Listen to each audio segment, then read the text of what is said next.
Well, hello there, everyone. I'm back again. Normally I would record this, but I figured why not do it live just in case anyone does want to participate, though I didn't promote it, so I doubt it. But last time I did something on the history, I'd gotten some very, very interesting feedback and some assistance. So today we are doing the bonus episode to the March 1972 LP News. We had this like interior section, political perspectives. We always deal with this separately. A, because it's information dense. It would make the other episode way too long, and there might be some rabbit trails we want to go down. So that's where we're going to be going. But first, I want to show you something interesting I found. I'll give you the background after you watch this. No, that's not here. You got plenty of time, but we're not going to have a holdup here if we can possibly help it. They're using gas on Washington Avenue. Let's let them in. Now, they got tickets. It's just calm and easy, slow and easy. Take it easy, please. Take it easy, please. There's plenty of time. Nothing to worry about. Everything's under control.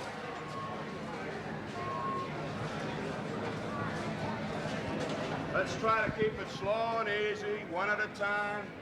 Nothing to worry about.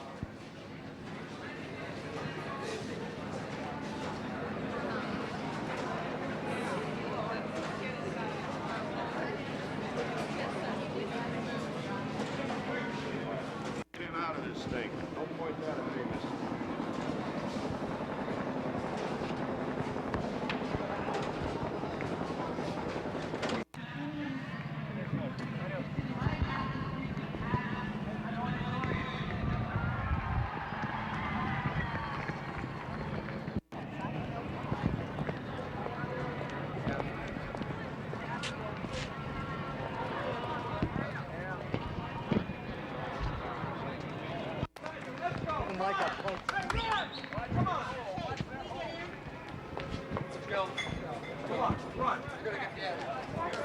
Run with the ship. Oh.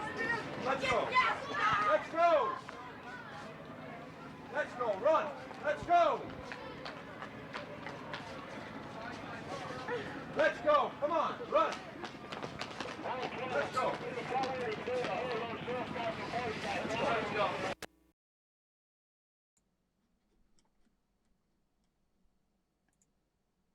Okay, and we're gonna actually let me go back to this other main camera here before we pull that up. So, what did you just see? Well, I just found this a little while ago, and what you saw was 1972 Flamingo Park, Miami. Both the Republican and the Democratic parties had their conventions in Miami that year. Nixon, the Vietnam War, all kinds of protests.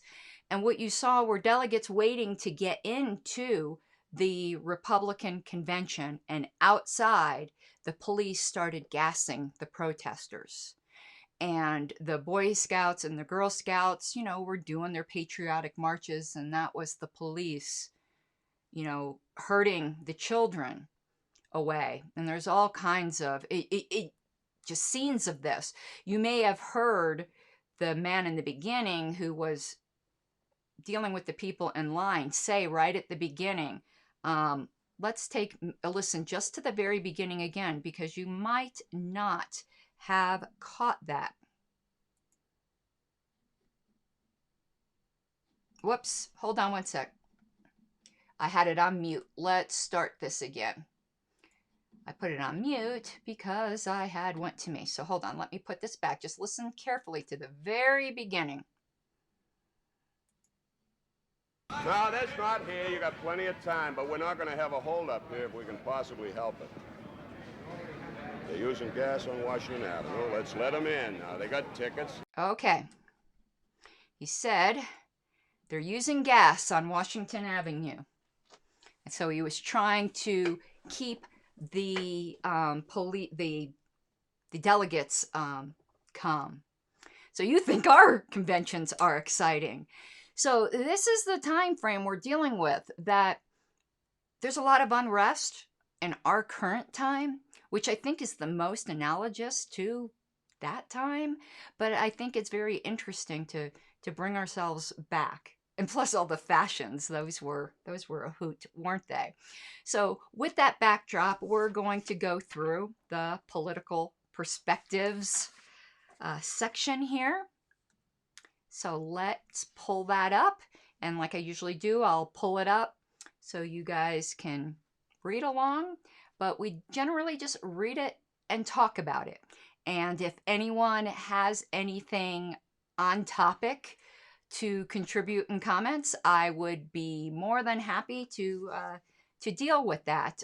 Today's topic is, of course, March 1972, or the early party, particularly 1972. So here we go. Let's pull this up. Okay.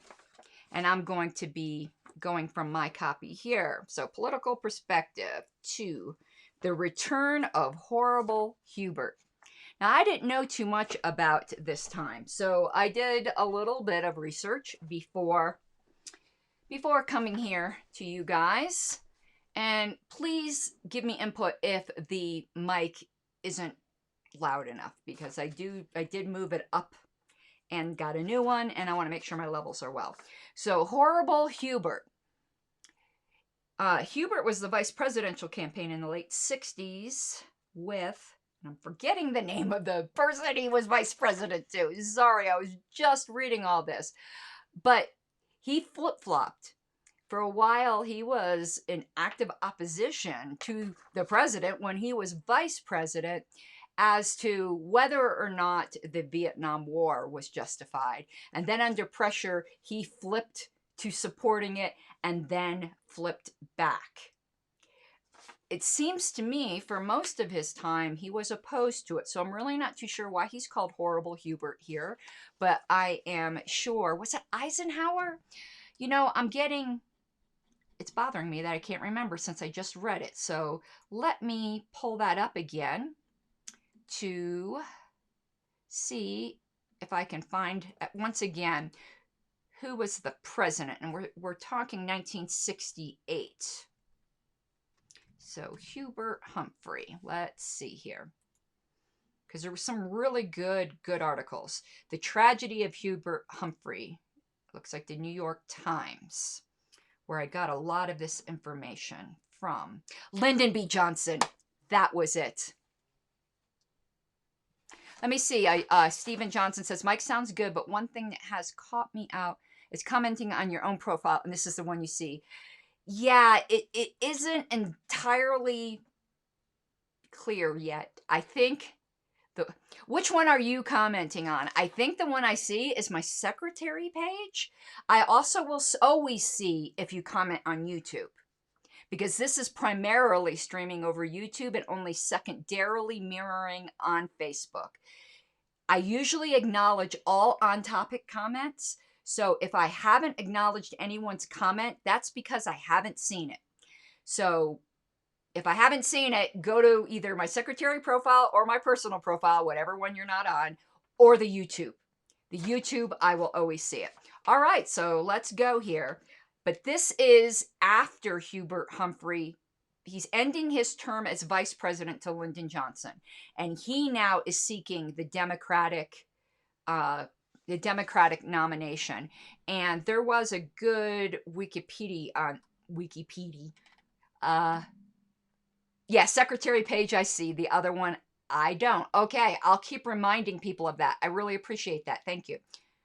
So, on Wikipedia, on the 1972 Democratic presidential primaries, we had running George McGovern of South Dakota, Hubert Humphrey of Minnesota, and George Wallace of Alabama. So this is the context. This is prior to the selection of the Democratic nominee. And the Republican, I believe, who won that? I know there was, let's see here. Let's look up 1972 Republican Party presidential primaries. Richard Nixon, California, and John Ashbrook of Ohio. Okay, Got the backdrop? Good. I'm learning a lot of American history at the same time as LP history. So, after only 2 primaries, New Hampshire and Florida, interesting, those 2 were first. Are those 2 first now? New Hampshire is first now, correct? But Florida isn't.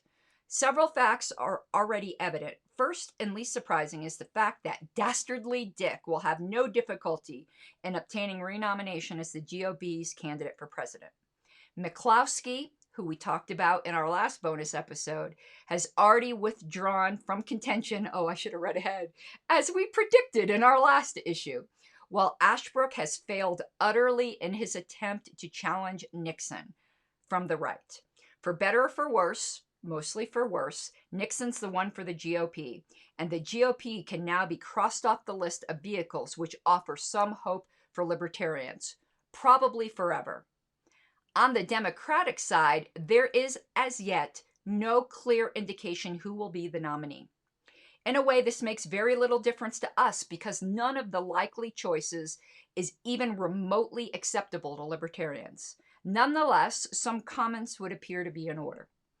Foremost among the points to be made is that, despite wishful thinking of some libertarians and conservatives, I guess we were always guilty of that, weren't we? The supposed differences between the various Democratic alternatives are largely illusory.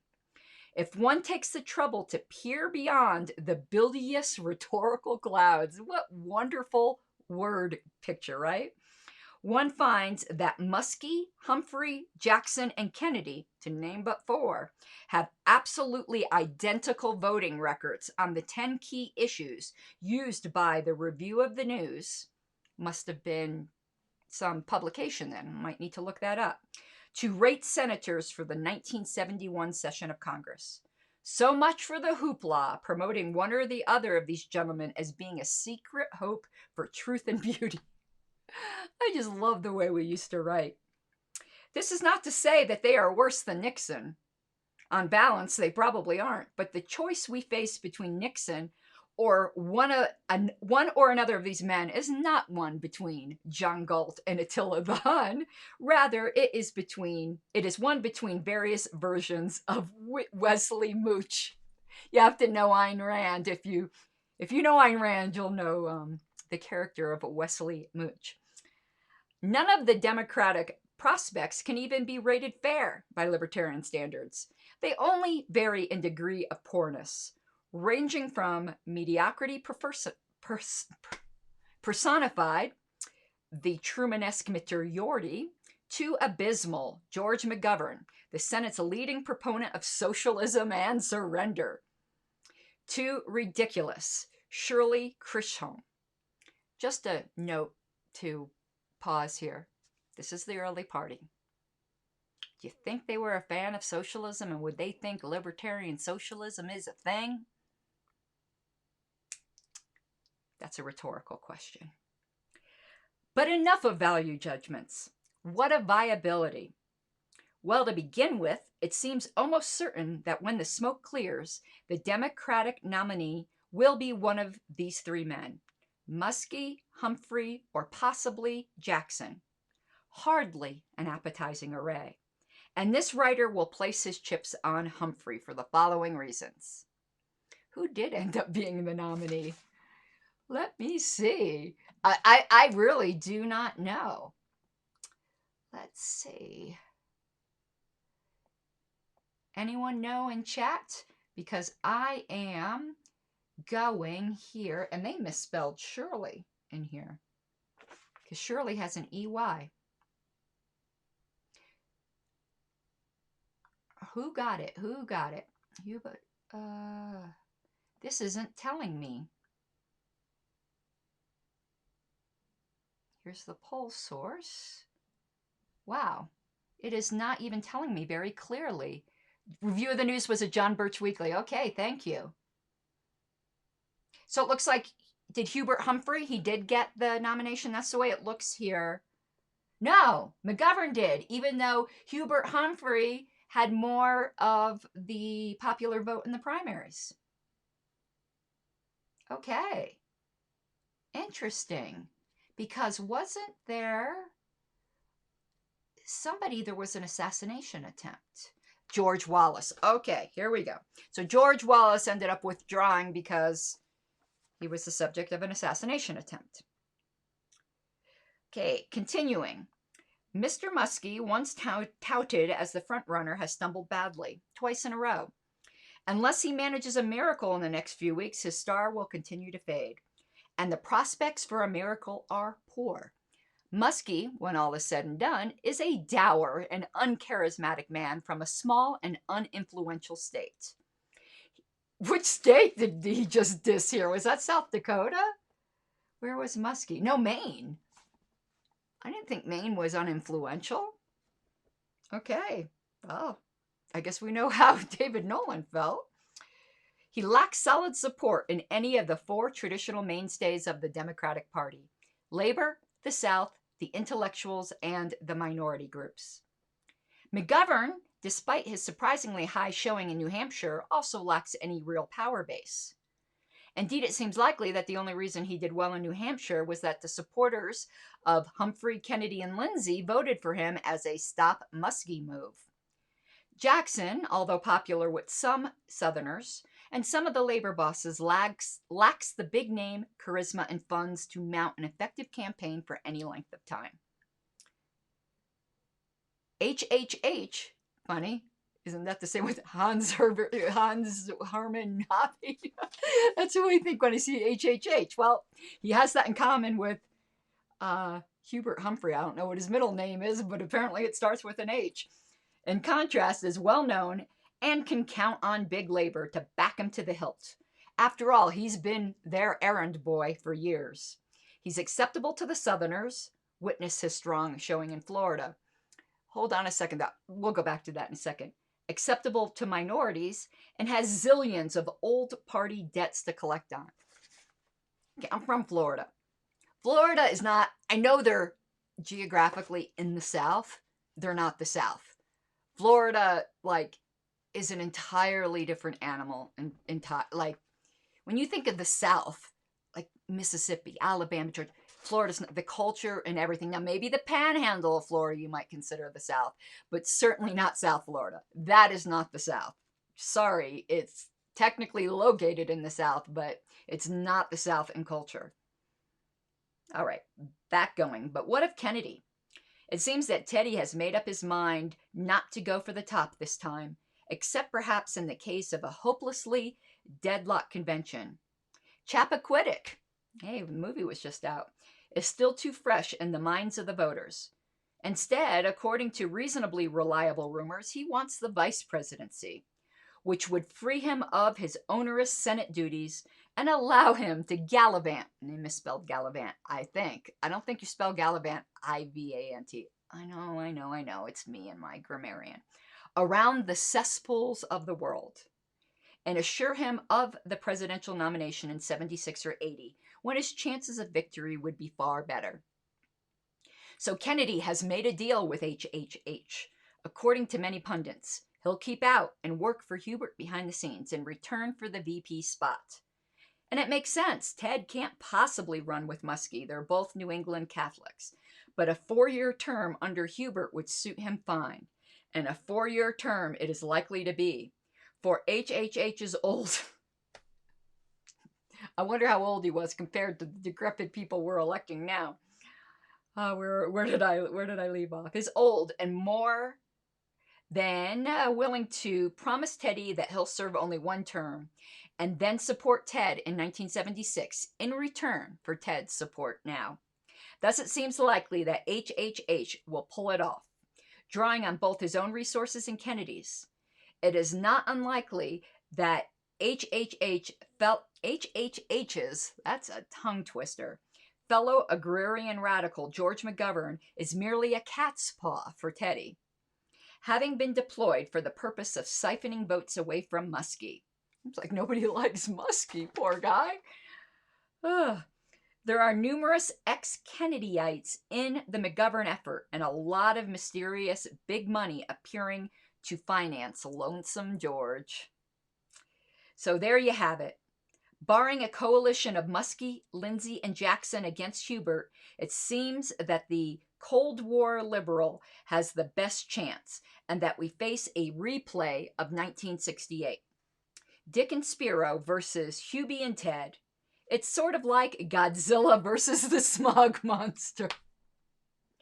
Does anyone now doubt that we must run a candidate, if for no other reason than to offer a standard to which wise and honest men may repair?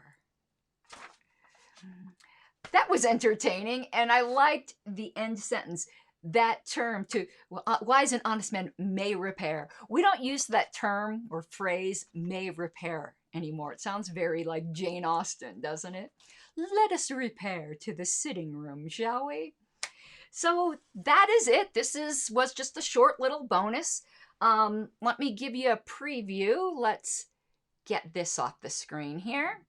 Let me give you a preview of some other bonuses we might be doing before we move on to April 1972. So let me pull behind me here. Look what I got here. I've got this nice old Reason magazine keeper here. So what we might do is, why don't we go through what was, excuse me, got my fingers in the way there, being discussed by Reason in March of 72. Hopefully that sounds interesting. Let's just peruse the table of contents to see if anything looks interesting. So the cover says The Great Electrical Equipment Conspiracy. And I already see something very interesting. Okay, but here's what the articles were. You have the electrical one we just talked about. Justice on Trial Revisited. Ooh, special supplement on anarcho-capitalism. I'm sold. That's it. We're doing it.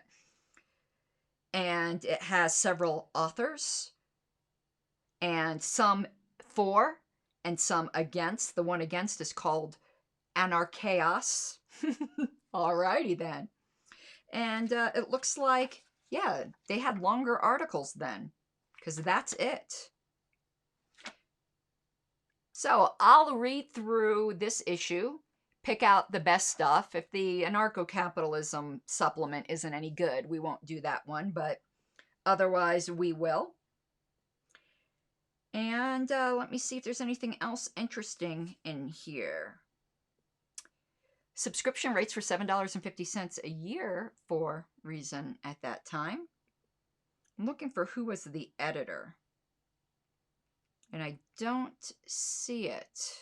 Who was the editor? Oh, here we go. Robert Poole was the editor at this time for Reason, and associate editors were Manuel Klausner. I know Manny. And Tibor Machan. I don't think I know him. Okay. We didn't do any, I had the Reason from 1971 and 1972. I probably am going to go through those to see if there's anything that, especially since it looks like Justice on Trial, where it said Justice on Trial Revisited, that was discussed in February issue, so we probably at least will go back to that. Because I think that would be interesting too, with the Reason being such a voice, whether you like it or not. Some people today, I know, call them treason. I don't have that opinion. I think Reason is and always has been fantastic. You're going to have good and bad in any publication, and the good far outweighs the bad, in my opinion. I like them better than Cato. Cato, to me, is Beltway libertarianism, not Reason. So, that's it for today.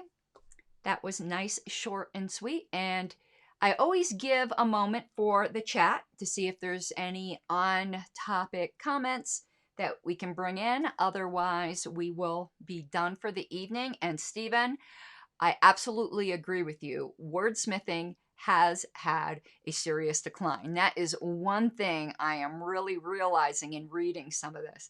Bilious cloud, you know, it's just like, we assume people are just too dumb. And that's a shame. That is an absolute shame. Okay, doesn't look like anyone has anything. It is late. I didn't advertise this. So, let me just finish my, look at all my stuff. Let me close this window and back here because it's very messy. So, as usual, please, if you like what I'm doing, consider supporting my efforts. It'll allow me to dedicate more time and better equipment as we're going through party history and doing this political commentary. As you notice, I've been uploading a lot more, but it's late. And that's because I work more than a full-time job. And I can only keep this up for so long. So that's why I'm hoping to do the push out there to see if I can get the support. Because what is it? It's midnight. It's midnight now, and this is my life. So if you can't do that, I completely understand. Please subscribe on my YouTube channel. That does help. It spreads the word. Some statists get to see this stuff because it gets recommended on their feeds. Please like, share, comment, you know, all the crap you hear from every YouTuber under the sun. Thank you so much, and have an awesome night. Mi guapas de libertad. Let me find my cursor. I lost it. There we go. Nighty-night.